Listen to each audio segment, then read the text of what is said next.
Hey guys, welcome to the next Smoke and Flame quick tip. Now this one is going to be picking up where we left off on the last tutorial, which was PF matchit to smoke.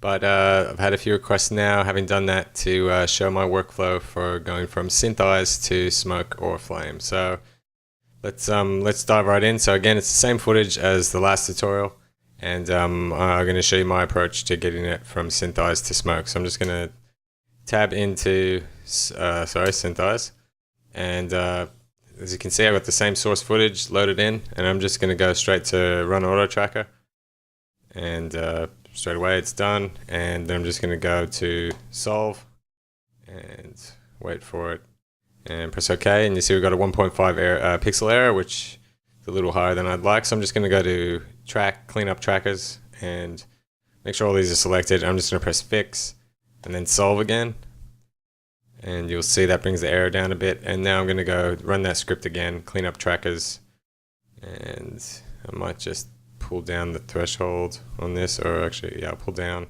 till I get a couple more in there, somewhere maybe about those guys, 8, and then I'll press solve again, and you see that's pulled it down to 0.6, which is pretty reasonable, and most of the time can be passable. Now if I go to quad, from quad to quad perspective, you see we're getting a usable result, but the first thing to do is set up a really base coordinate system. So I'm going to go back to camera, and then the first thing I'm going to do is just go to coordinates. So I'm going to grab an origin, left, right, and then just a plane. So I'm just going to click here. I'm just going to say yes to apply and click OK. And if I go back to quad perspective, you can see we have some usable tracking information going on.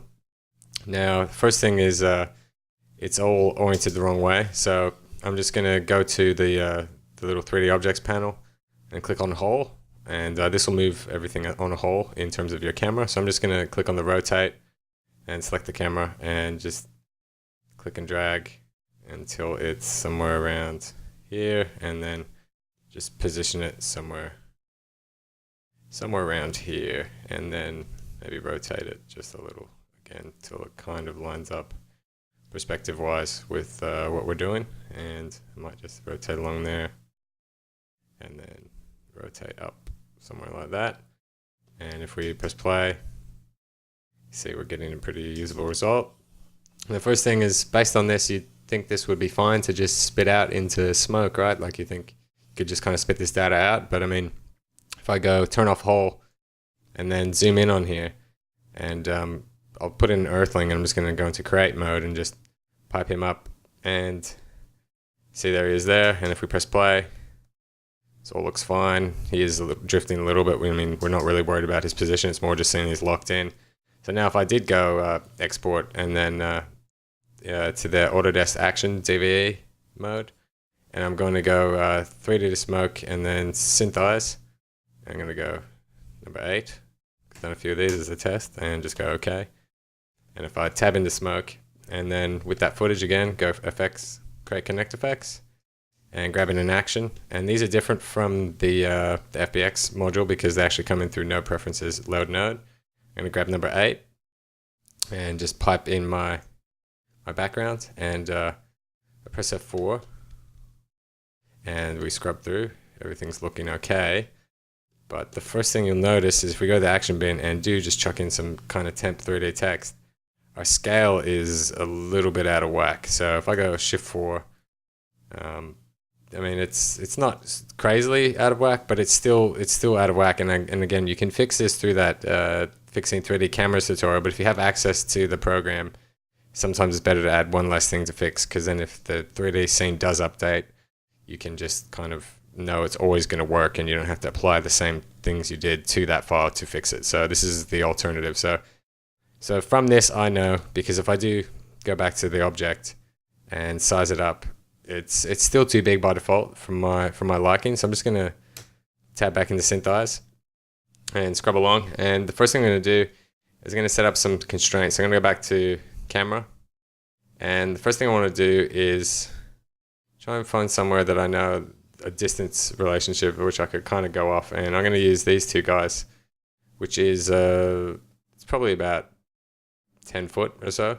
But first thing I'm going to do is go to constraint points, and by default the actual 3-point solve, the actual map to make these guys the coordinate system that we made, it applies a distance constraint, which we don't want in this case. So I'm just going to select that and go back to my coordinate system and just choose these as unlocked, and you'll see they'll disappear.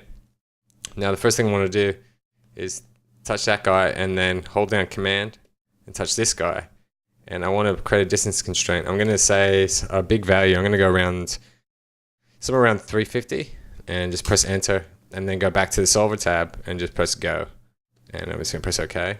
And if we go back to quad perspective, and you see it looks really big from in here, but if we go back to the top view on here and go back into the 3D mode and onto the Earthling and add in, he's probably not even going to show up. But bear with me, this should work. So the first thing I'm going to do, because I know that that's a bigger value, is I'm going to go straight into export and then export action again. I'm going to do another methodical naming and then tab over into smoke and just grab in an action, double click, go to node preferences, load node, and grab in that guy there and shift alt him in, press F4, and then go to my action bin and drag in some 3D text. And you see, obviously now we've gone way too big.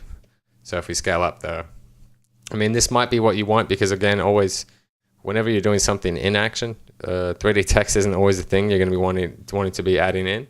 So this is a really good way of kind of setting your scene scale. So again, I'm scaling up, and once I go all the way up to, I'm up to 1500 pixels here, and my actual, my resolution on this is 1536 by 864. So this isn't too bad in terms of one-to-one points to pixels, which is pretty hard to come across. So again, if you wanted this to be a bit smaller or a bit more larger by default, we go back into our scene. So I'll demonstrate. So personally, that's where I'd like it. I'd like it to be that size, because again, if I start scaling this up, this is, well, I mean, based off those crazy values, it might be a bit bigger. So again, I'm going to tab back in, and I'm just going to go back to my constraints and select that guy, and then go back to my coordinates, and I'm going to put this down to probably about maybe 120 just to see what happens. And I'm going to go back here, refine, and then export. Same action DVE, and I'm going to make this 10 and press OK, and then tab back in.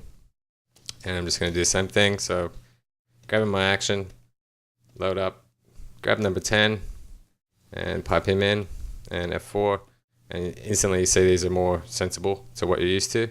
And I'm just going to go to the action bin, 3D text, and it's getting better. It's not as ludicrously small. And again, if I do scale this up,